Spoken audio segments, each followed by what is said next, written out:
Baxın, gözəl bir məqamı toxundunuz siz. Hansı məqamlardan biri hansıydı? Yəni, siz dediniz ki, millət hansı bir pulu yatırır və yatırandan sonra borclar yanına düşür. Bu borcu bağlayayım, o borcu bağlayayım, elədir. Yəni, əsasən həmişə deyirəm ki, hər hansı bir məbləği yatıranda, ümumiyyətlə onu ummayasınız ki, nəsə bir şey olanda bu biznesdir. Sən biznesə pul yatırdınsa, məsələn, 50 min, 100 min yatırdınsa biznesə, yəni bilirsən ki, buna sən toxunmayacaqsan, o sənə pul gətirər. Yəni biznesdə hər hansı bir biznesdə, ən azından onun nəticəsi olur 3 aya, 6 aydan sonra bilirsən ki, nəsə. Yoxsa, yəni burada da sən pulu yatırdın, 1000 doları yatırdın, tez bir böyük lotlarla girim, tez bir nəsə qazanım oradan çıxardım, yəni olmasın da.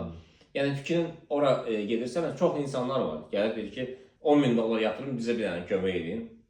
Bir dənə siqnal deyin, böyük lotla girim, 10 min qazanım, öz 10 minimi çıxardım, həmin 10 mindən başlayayım ticarət eləməyə. Yəni bu oyun olur, bu illüziyadır, fantaziyadır. Yəni biz nətər, yəni bu olmaz. Belə şey ümumiyyətlə qətiyyən yaddan çıxarır. Yəni biznes elədir ki, burada da biznes elədir. Yəni pulu yatırdınsa, xırda, bayaq sizə dedim ki, hər hansı biri gəlir, məsələn 470 dolar gəlir əldə olunub, 400 dolardan çıxardır, 70 dolardan saxlayır ki, mən deyirəm ki, sən ona əksinə elə də, sən 70'i çıxarır, 400 saxlayır ki, xırda. Biz nətər, elə bir ki, çoxdur. Bugünə qədər